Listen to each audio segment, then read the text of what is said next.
insanity. So we're going to talk about the Reds. We're going to do our 1 month wrap up and summary and the outlook for the season based on that first month of the 2025 season. So what do you say we get this thing started?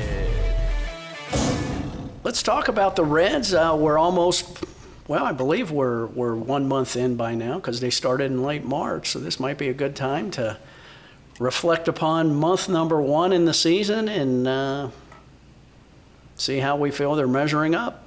Hold on, why don't you start that over and reintroduce that Brian's on? Because this is, again, totally separate podcast now, so. Yeah, but you keep introducing new things. First it was come up with something. Now it's introduce Brian and. Yeah, well, you'll figure it out. Which one do I do first? You do both. Just take it away. You've led plenty of business meetings in your life. I'm sure you can handle this. Begrudgingly, I have, but happy to welcome back BriantThomas, who was with us last year to discuss the Reds. That was our halfway talk, wasn't it? It was the halfway talk. And this year it's going to be the 1 month talk as they started in late March. We're sitting here in late April, so we're about 1 month in, and it's a good time to, I guess, gauge everyone's feelings on how the Reds are doing and how it looks for the rest of the season. And I guess as you think about it, what are the keys to continued or future success this season? And, you know, what might be the risk that hold them back? All right, let's just start with this. Overall, give me your elevator pitch or your punchline. How are the Reds doing right now, Brian? I am pleasantly surprised. They haven't had the strongest schedule, but they are, they're in second place. What are they, 3 back, I think, of the Cubs, who... 3, it's less than that. They might have been 3 yesterday. I'm not sure, but what concerns me is the Cubs have had an absolutely brutal schedule, and they're still 2.5, 3 games ahead of the Reds. They've had, I think they've finished their season with the Padres, the Dodgers, and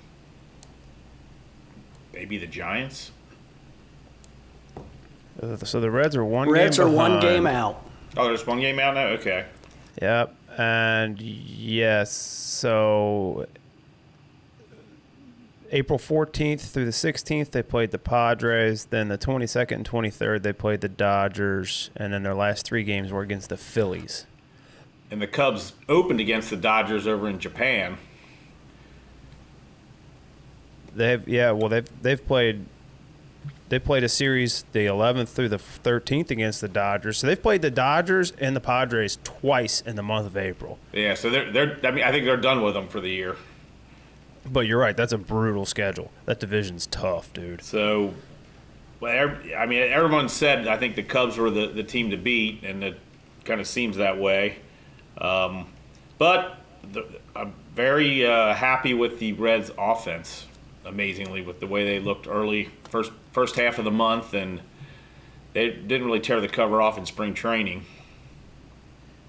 The pitching, I think, is where it was expected to be, maybe a little bit better than expected. Brady Singer has turned out to be a very nice pickup. Yep. So I'll say this. I think the first half of the month, I think we saw some tendencies show up from last year as far as performance or lineup choices, etc. But I think, in my opinion, that was Tito's figuring stuff out. And I think over the last couple weeks, we've seen Tito come through as far as his daily lineup decisions are concerned. And I think that's where we're seeing a big improvement. And, I mean, it even shows in the win-loss record. They're on a 5-game win streak right now. So I think the Tito effect is finally starting to show on game day, whereas I know if you talk to the guys, they'll all talk about how even in spring training, how much they like the vibe with Tito being in the clubhouse and the way things are handled and stuff like that. But, yeah, I'm with you. I'm pleasantly surprised with the hitting of all things because those first couple weeks I was like, oh, man, here we go again. We're going to have a lineup full of 240 hitters and a couple guys at 270. Like, all this pitching isn't going to matter if we can't score runs. But I think it's pretty much about the time Austin Hayes came back, they've been tearing the cover off the baseball. Yeah, he's been on fire.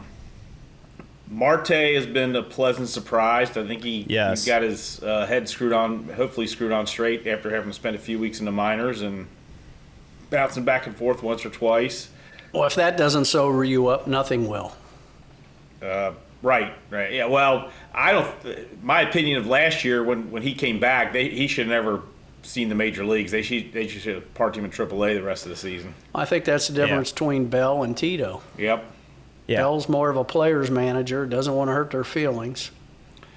And I'll ask you, you had said, Clayton, that it seemed like the second half was different. Is it possible that Tito was leaning a little more on maybe Benavidez and DJ to help him with lineup and pitching decisions, and now he's more comfortable that he's consulting with them less and making his own decisions?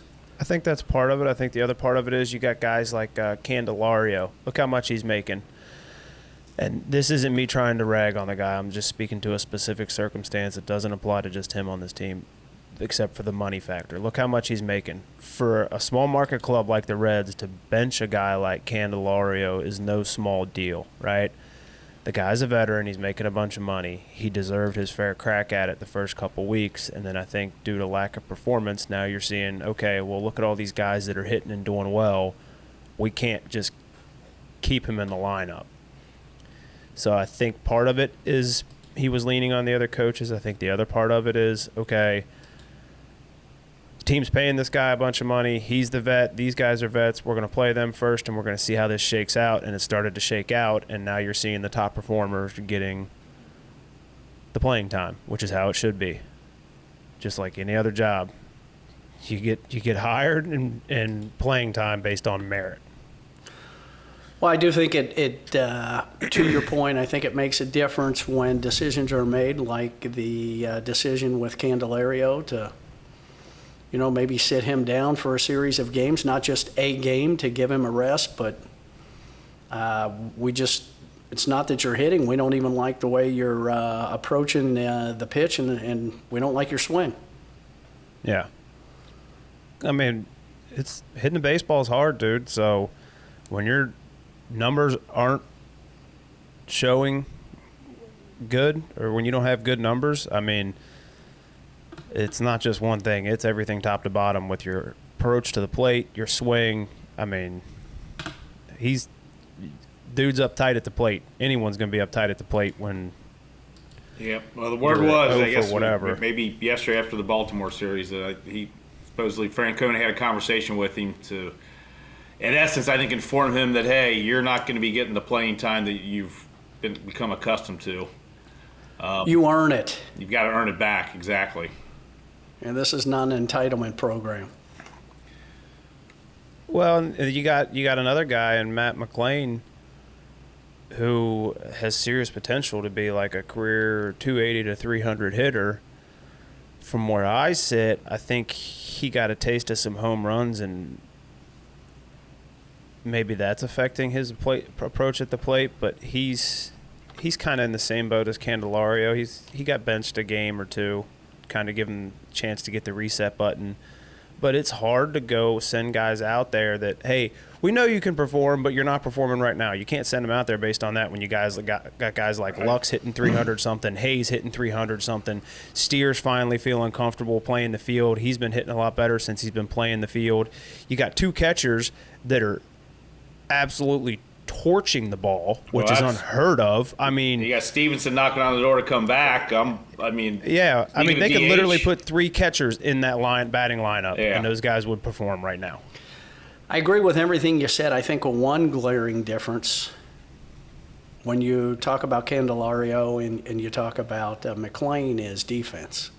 Oh, McLean and Ellie, it's not going to last long because I highly, highly doubt the Reds are able to re-sign Ellie.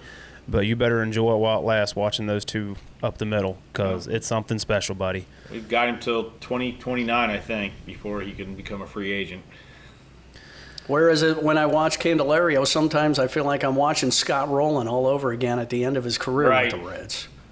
Well, Marte has looked. He was a train wreck playing the field last year, and he's seems like his head's in the game a little bit more out in the field than it was last season. He didn't start off well this season in the field, but I think he's coming around. I think now that he's hitting well, I think that confidence is drifting over into his fielding, his confidence in the field as well, which is a big deal. Well, while I would agree with you, I think we could all agree that this game's as much, if not more so, mental than it is physical. It's almost all mental. Yeah, there's a lot of mental. I mean, at least to give McLean credit, as bad as he's been at the plate after that kind of hot start to the first week, 10 days of the season, he's doing it in the field. Like I said, I was at the game last night. I think they turned 3 double plays. 2 of them, I think, were 4.63. The one he made it was a rocket, like a 2-hopper that I think he had to go to his left, snagged it, and that was right after Trevino made that play where he got the force out at third on the bunt. I saw that one, yeah. That Great pretty play, much, by the way. Martinez was on the verge of imploding, and that got him out of that inning. I think he came out and pitched the 6th, and got him out of the 6th, and then I think they went Ashcraft, Santillan, and Pagan to shut it down, just the way you would draw it up. I think they went 9 in a row, didn't they? 3, and 3 with the 7th, 8th, and 9th. Yeah. I think Pagan only threw 7 pitches. Santillan may have walked somebody. I can't remember. He may have walked somebody in there, but there was really not a threat once we got to the bullpen. Graham only threw 15, I think. Yeah, I think he struck out out a all couple 3. guys. Struck out all 3. Yeah, he Ashcraft did. did? Okay. Yeah, he was went getting him full to chase count that on the slider. first one. It was a little dicey there, but struck him out and got the next 2 pretty quickly.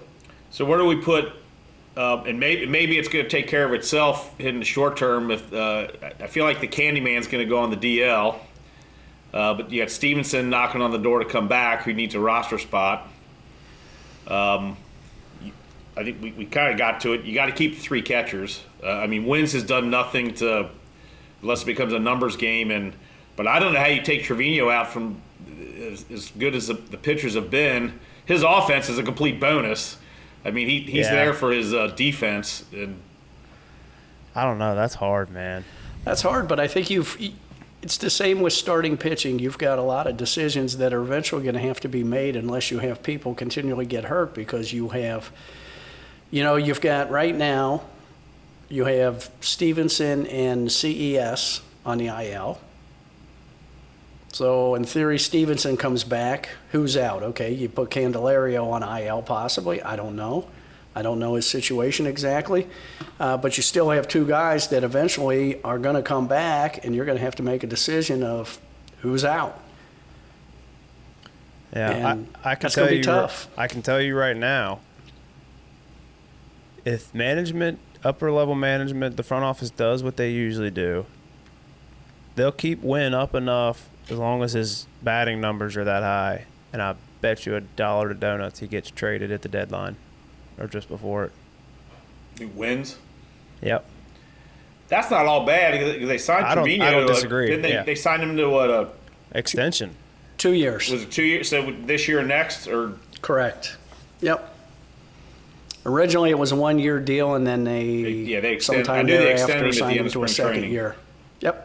They've done well in the past catching lightning in a bottle with a player like Wins and trading him at the deadline and getting something decent out of it. That's how we got Castillo. Who was the pitcher we traded to Miami, and we got Castillo when he was in Double-A? Luis Okay, Castillo.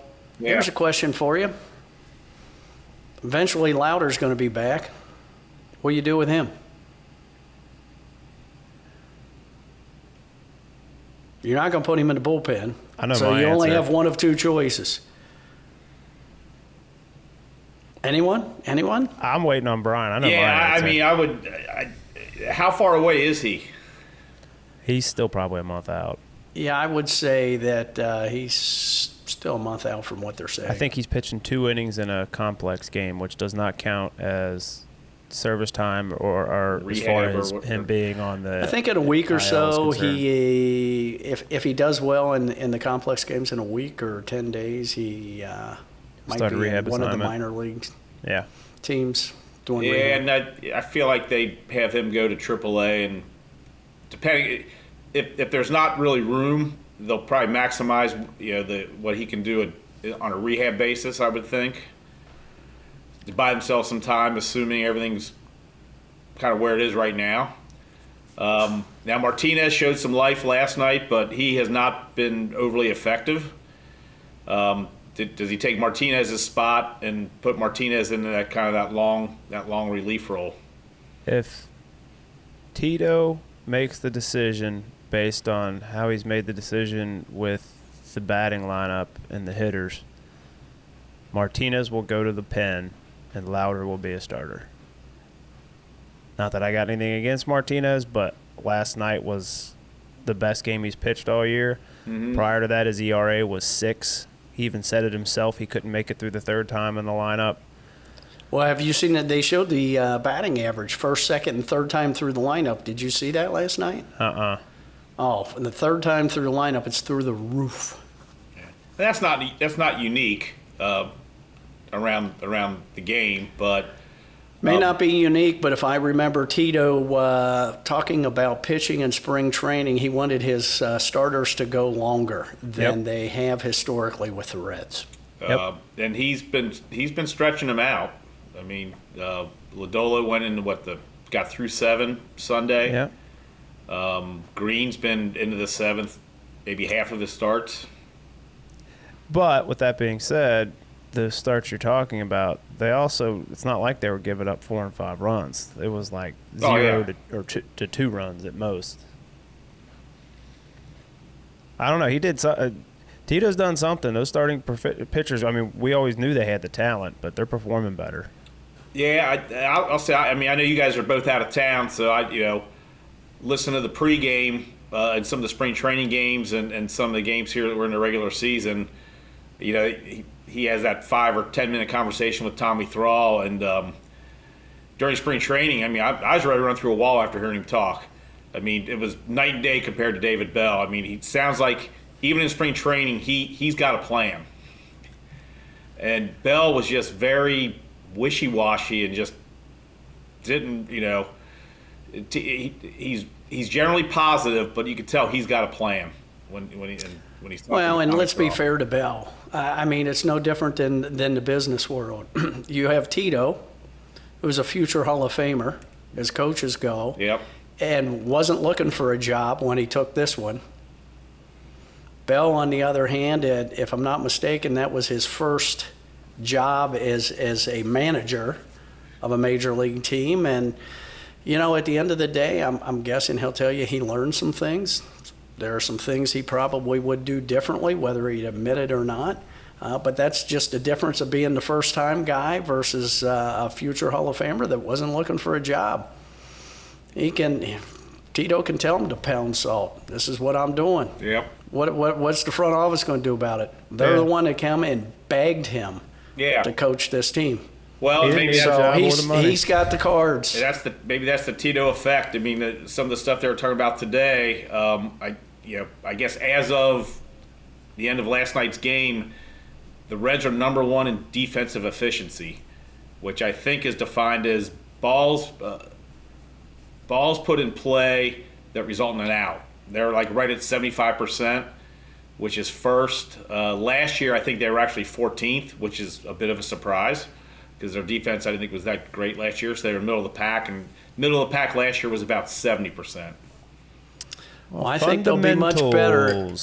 Do I? Fundamentals, buddy. Fundamentals. Well, I think they'll be much better defensively even than they are now if they can find a way to get Ellie to maintain his focus 100% of the time when he's in that field. Yeah, that's because if you look at his errors, it looks like he just took the play off. Yeah, what's the quote? He's a young kid. It's going to happen. The quote I've heard is he makes the spectacular look routine and the routine look difficult sometimes. I'd say that about hits the nail on the head. Like, he's 22, though, so. I think having McClain there helps him, too, because I think those two kind of feed off one another. They seem like they're pretty good buds, and they kind of like I played second base in softball. My highlight of playing second base was being the pivot man on a double play ball if we could get it done. Well, look, McLean also played college ball at a high level at UCLA. Mm-hmm.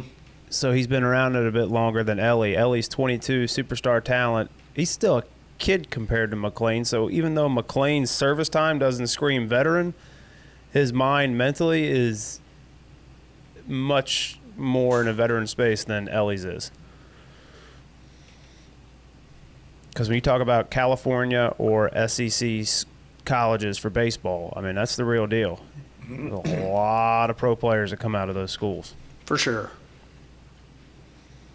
So since you guys didn't ask, I would tell you that after the first month, I remain cautiously optimistic. that's why I didn't use that term. I was pretty sure you were going to say it. Like I said, their schedule's been softer. They haven't played, the top tier. I think they've got some tougher games coming up, but winning is contagious, and they get a taste of winning. I think they can compete with anybody with the pitching staff we have. Especially if Well, they it's keep going to come hitting down like to they are. pitching and defense. Yep. Let's say it different, pitching and fundamentals. Because as long as they stick with the fundamentals, defensively they'll be better, and offensively they'll be better. If you watch offensively, guys are starting to do the little things that they didn't do in the past. Taking the ball to the opposite field when they have to, rather than trying to pull it all the time and hit it out of the park. Well, last night, like I said, I was at opening day. Last night's the second game I've been to. Ellie hit a double down the left field line, batting left-handed. Lux, I think, had 2 down the left field line. He's a left-handed hitter. Do you think this is a Chris Valleca thing? They are, like you said, John. They're not swinging for the fences. They're going with Put the the pitch ball in play when it's warranted. So do you think this is a Chris Valleca effect? Do you think he's part of the reason for that change in the way they're thinking about hitting, their approach at the plate? Because if you remember, Valleca was never like a power hitter. He was more of like if I remember correctly, he was more of like a average hitter. Let's take what the pitcher gives us and put the ball in play. Because Lance McAllister, in fact, he posted something the other day. It was right after the end of their Colorado series. He listed the number of runs scored and how they scored them. They got 6 runs off of home runs, and then the other litany of runs came via singles, doubles, walks, whatever. For Coors Field, pretty good. I was like, okay, that's they're not just trying to hit the ball out of the park. Now, some of those doubles and singles might have been aided by the high altitude, but nonetheless, they're just putting the ball in play. They're not trying to clear the fences. I think I saw it may have fallen behind, but maybe it was middle of last week or whatever. At some point, they had the top batting average with runners in scoring position in the game. They were hitting right around 300 or 305 or 295 or something like that. So the timely hits and getting the guys in feels improved than over the past couple of years. You know who's got a really high batting average with runners in scoring position? Ellie? Take a guess. Nope. This isn't the guy I'm referring to. Dad? Is he on the Reds? Yeah, on the Reds. Lux? Nope. Hayes? The guy I continually Besides see Wins? pop up is Spencer Steer. Career-wise, I'm not talking about just this year. Oh, career-wise. Oh, I'm focused on this year. Yeah. Oh, yeah. I missed that one. Whoosh, right over my head. Steer can hit when there's guys on base. Well, he's got a really good eye. Yeah, he does. But going back to your question earlier, Clayton, I do think that the hitting coach has had a significant effect offensively on this team. You and I have talked about it for over a decade, if not 2. Swing for contact. Don't worry about launch angle and all that other craziness. And at the end of the day, when he came along, everything I heard was swing for contact. And now you're seeing it. I think you're seeing it across the MLB, that they trended towards launch angle, home runs, and all this, that, and the other, and I think it's starting to trend back the other direction. I want opportunities. And so what did the Reds do? They go out and get Moustakas, or they hang on to Suarez too long. And it was just like, let's get some guys on base before we worry about home runs, for the love of God. Yeah. Now, let me ask you this. Gavin Lux. Gavin Lux is hitting the cover off the ball. Let's look up his career stats here. I got a question for you on this. So, Gavin Lux, he is a career 258 hitter. Okay? So, 2021, he hit 242. 2022, he hit 276. 2024, he hit 251.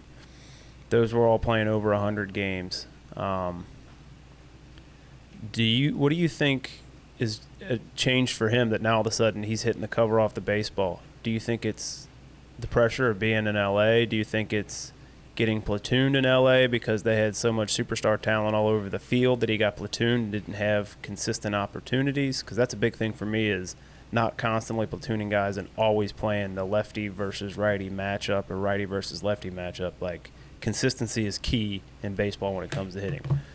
What do y'all think about that? I think the consistent play, if I'm not mistaken, he was a first-round draft choice for the Dodgers. Yes, he was. I don't know if that was that first-round draft choice pressure and then he's being platooned.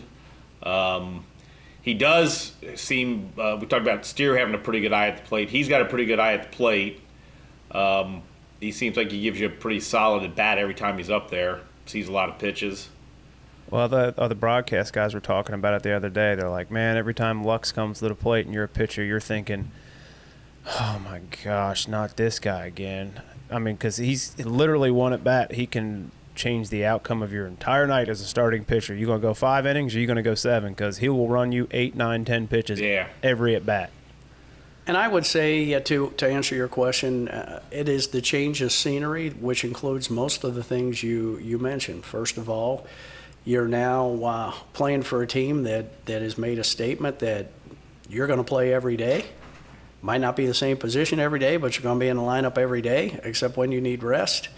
Where, that makes a difference. Turn your camera. I don't want to see. You're fine.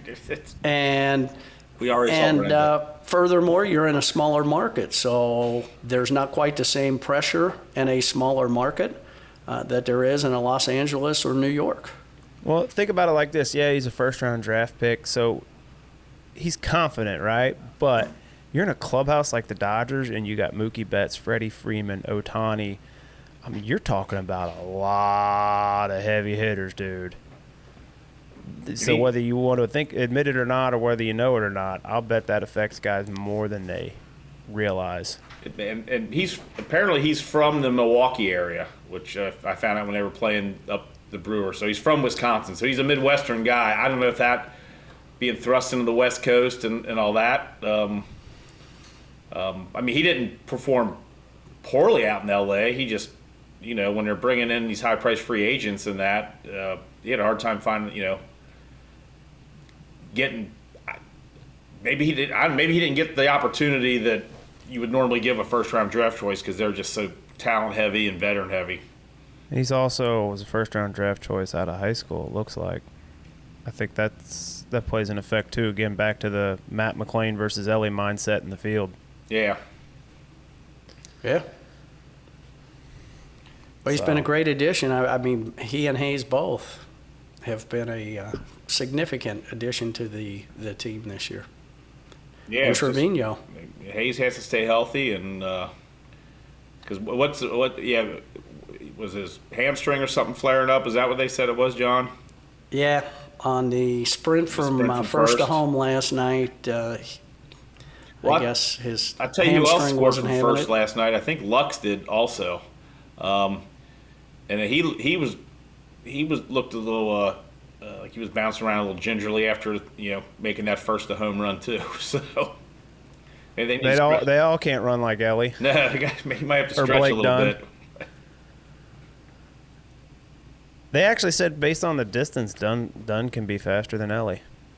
I hear Sadak say that all the time. Depending on if it's home to first, they always say they would take Dunn. Home to third, they would take Ellie, or first to home, they would take Ellie. Dunn's got that running back speed, dude. He's got that 40 time. Yeah, well, it didn't get him back to first base quickly enough last night. Yeah. So, all right. Well, so we've talked about the starters. We've talked about the hitters. What about the pen? Where do you think – here's the biggest question. It's not really a question right now, but it is a question. It's like a weird unspoken thing, I guess. Is Pagan the closer? Is he not the closer? Is he going to be taking the ninth inning the rest of the year? He hasn't been declared the closer, but that's how he's being used. And I think as long as he performs in that role, Tito's going to keep him as the closer, I would guess. Exactly. I think as long as he's performing in that role for this year, he will remain the closer. Here's the tendency I've noticed about the bullpen. 7th, 8th, 9th inning, if it's a close game, an important game, it belongs to Ashcraft, Santillan, and Pagan, and not in any specific order. Those are their three guys for the latter innings in the game.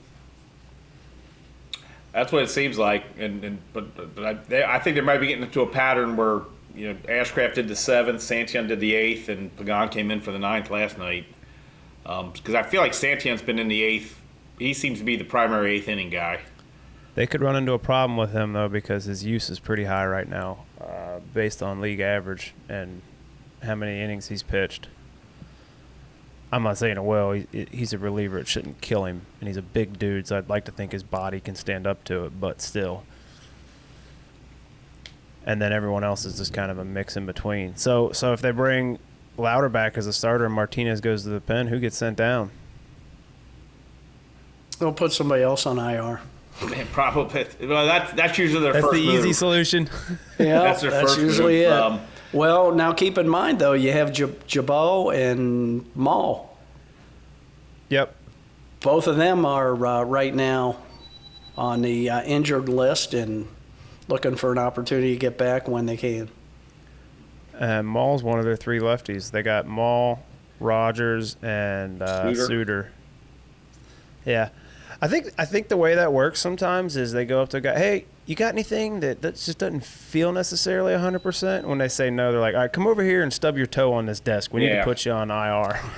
Well, they do that, but then the guy that's really hurt, I feel like they we need you, play buddy. shorthanded for that weekend, and then they'll put him on the IR retroactive to Thursday when we could have had somebody else up here for the weekend series. Yeah. Yep, they will do that. I think that's one thing we may never know. And maybe we shouldn't. Probably not. So, yeah, they did. I'm surprised they got, Rogers, Barlow, Jabot. I mean, Jabot was there, but Rogers and Barlow were two last-minute pickups for the pen that actually broke camp with the team. But their bullpen, I think, is a lot more solid now. If you only got to worry about innings 7, 8, and 9, and the starters are pitching into the 6th, like Tito says, it's the other mix of characters that who knows what's going to happen. Yep.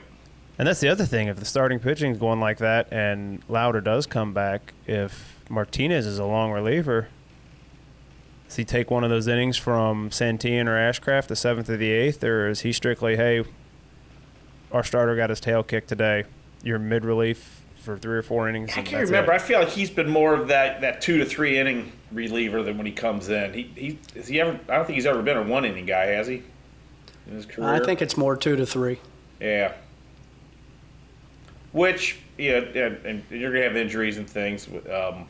You'll have what was it? Was that the game in Baltimore when they scored the 24 runs that I think Suter started because Lodolo went on to have the baby, and was it Carson Spires had to come in and pitch like 6 innings on Saturday because they were getting shelled, and he was supposed to pitch Sunday, and then they wound up going out and scoring 24 runs for Suter. So. My goodness.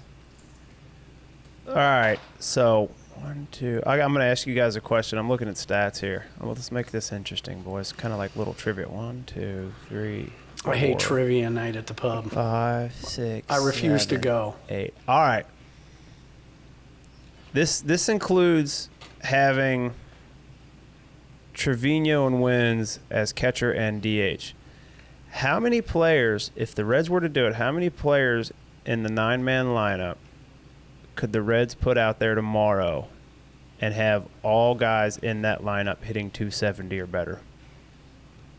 As the stats stand for this season today. How many out of 8? No, out of 9. Out of the 9. You'll assume you guys both the know DH? how well both catchers are hitting, so you're going to assume one of those is DH and one's a catcher.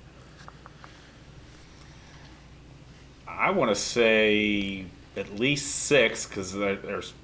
Well, if you have Wins and Trevino, and Trevino might not be hitting 300, but you've got. Although I think he is. I said 270 or better. Yeah. Because well, if you want to look at our batting averages the last few years, it's been below 270 Yeah. for most I'm hitters in the thinking lineup.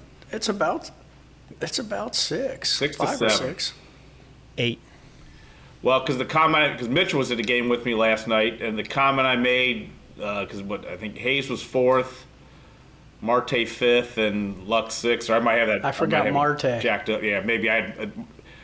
So he had 3. I asked him. I said, "When's the last time you saw 3 consecutive batters for the Reds that were hitting 300 or higher?" Yeah, that's my point. So you got De La Cruz, Hayes, Marte, Wins, Trevino, Friedel, Lux, Espinal. Like, Espinal's hitting 288, and he's mostly on the bench right now. That's nuts. Yeah. You know, one thing about Espinal, you can bet he's going to get that bat on the ball. Oh, yeah. Well, yeah, I was looking at that today. He's got 3 strikeouts in 59 at bats, so call it about 65 plate appearances. Trevino's only got 7 strikeouts for as many at bats as he's had. Marte hasn't had enough at bats, but yeah, everybody else is. Yeah, Wins has even struck out 10 times in 30 at bats. But Espinal and Trevino, they do get the bat on the ball. Marte struck out 6 times in 46 at bats. Hayes has struck out 13 times in 52 at bats. And then, do you think Will Benson will be back up with the team this year? No, I don't know where you'd go with unless someone gets hurt. I would say some ones. I think a couple guys. He got to come up when they ran into a little injury problem. He went 0 for 4 with 4 Ks. So if you look at the stats, he's got 4 at bats and 4 Ks on the year. Yeah, I think there'd have to be a couple guys get hurt before he comes up. Yep. Here you go. Here's so you talked about Espinal. TJ Friedel, 18 strikeouts and 112 at bats. And that's what you want in a leadoff hitter. Yep. Well, not only that, but he can do the little things. He's a very effective bunter. He can hit to all fields. I'd argue Espinal could get traded if this lineup stays healthy and keeps doing well, and Espinal keeps doing well because There could be a market for him. he could legitimately be a leadoff hitter if somebody needs it because of his contact rate. I like him. I'd hate to see him. I think he's go. already. So would I. Has he already played 5 positions this season? I thought I saw. Probably.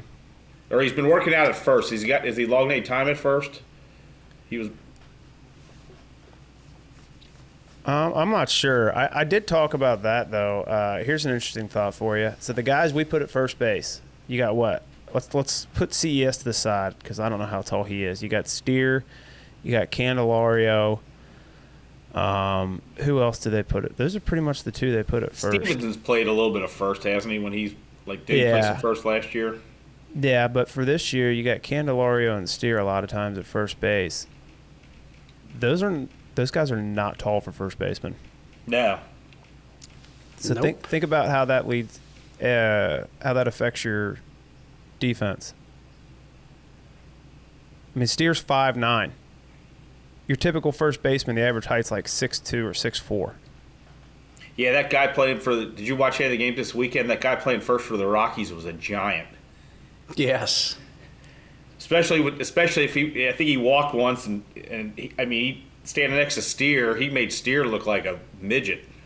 Yeah. Well, now the advantage of having a guy like Steer at first base, he did it last night in the game. They hit a ball back to him, and instead of having to flip it to, I think it was Martinez or whoever was pitching, he took it himself. He was able to round it and take it himself because he is a bit more athletic than your quintessential build on a first baseman.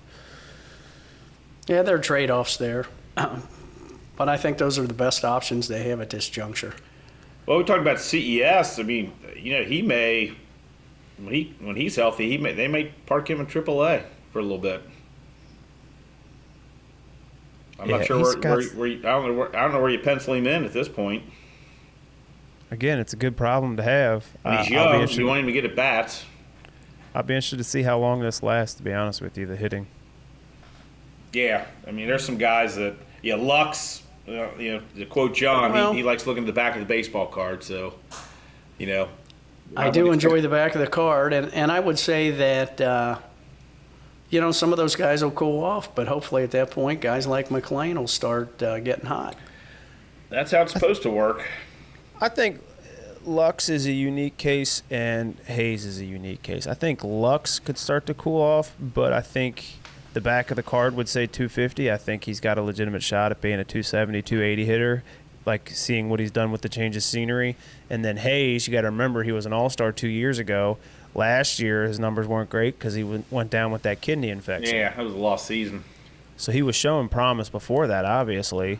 So those guys, I wouldn't necessarily stick to the premise of the back of the card doesn't lie. Yeah. Well, and they can. I mean, the back of the card, you got ups and downs, and if they stay on the upside and both hit closer to 300, that would be. We got a ball club. I'll say that. We got a ball club. But Elliott, 270. I mean, if he can maintain that, and he still striking out a little too much, but like 30% of the time. You don't notice it. I don't notice it as much as last year. I agree. But here's the deal: if you want Elliott to continue to do well, you need Hayes right behind him. Hayes or Lux or somebody back there. Because they can't afford to pitch around him. And Correct. Because when they try to pitch around him, he'll swing at stuff that he shouldn't be swinging at, therefore leading to the strikeouts. So all good stuff. All right, what's your prediction for May? Okay, let's do this. Prediction for May, over or under 500 record for the month of May.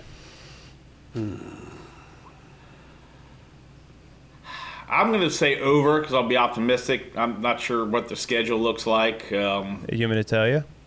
Sure. I'll tell you. We'll give full transparency here.